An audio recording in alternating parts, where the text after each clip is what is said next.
Hello dear students, welcome to today's video. Let us see today's question. Which of the following is an example of Arrhenius base?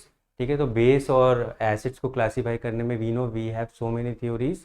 ठीक है, first one the basic one जो बहुत oldest होती है वो Arrhenius theory होती है, followed by Bronsted Lowry, Lewis acid base, then we have Lux Flood theory, Usanovich theory.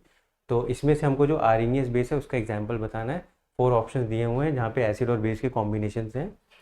अगर हम आर्हेनियस थ्योरी को देखेंगे तो आर्हेनियस की थ्योरी के अकॉर्डिंग जो एसिड होता है वो क्या होगा, upon dissociation in water aqueous solution की बात करते हैं. ठीक है, हमको कोई भी कंपाउंड को एक्वस में सॉल्वेंट में डिसॉल्व करना है वाटर में, एंड उसके बाद अगर डिसोसिएशन के बाद अगर वो H+ आयन रिलीज करता है तो वो एसिड कहलाता है.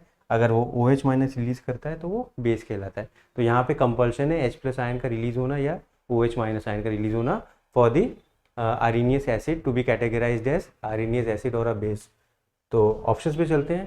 तो CH3OH और HCl ये दोनों H+ आयन रिलीज करते हैं तो दे आर आर्हेनियस एसिड्स. ठीक है, NH3 is a base but वो OH- नहीं डिसोसिएट कर सकता अपॉन डिसोसिएटिंग विद वाटर. तो वो बेस तो होता है, लुईस बेस हो सकता है या फिर आपका ब्रॉन्स्टेड लॉरी के अकॉर्डिंग हो सकता है, बट आर्हेनियस के अकॉर्डिंग नहीं हो सकता.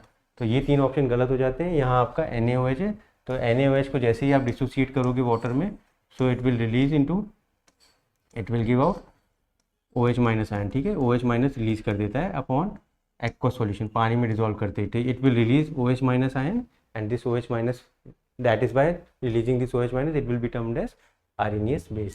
So option number B will be the right answer for this question. Thank you.